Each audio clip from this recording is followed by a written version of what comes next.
Local, state, and federal leaders are calling for an end to inappropriate comments made on social media following the death of Charlie Kirk. The Virginia Department of Education now is alerting educators their decisions online could result in serious and potentially permanent consequences.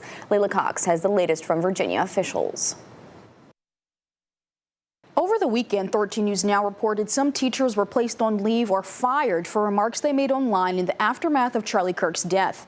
Now the Virginia Department of Education is issuing a direct warning to teachers. Virginia State Superintendent Emily Ann Gullickson issued a strong condemnation in response to reports of Virginia school personnel celebrating or condemning the death of Charlie Kirk on social media. The Chief Deputy Secretary of Education now warns educators they could be in jeopardy of losing their licenses because of inappropriate online commentary. Gullickson asserts anyone who made controversial comments is unqualified to work with children. 13 News Now spoke with the president of the Virginia Education Association, or VEA, Carol Bauer, who says the union does not see eye to eye with the VDOE. Certainly agree that educators should model professionalism, but we really cannot support a blanket condemnation that fails to distinguish between private, personal expression and professional conduct. The VEA president shares many educators are dealing with verbal, physical, and cyber harassment for practicing their constitutional right. I'll say that the VEA actually stands ready to support any member whose due process rights have been violated in this climate. Bauer hopes the VEA and VDOE can foster a respectful discourse before final decisions and possible revocations are made. We certainly will be reaching out to the superintendent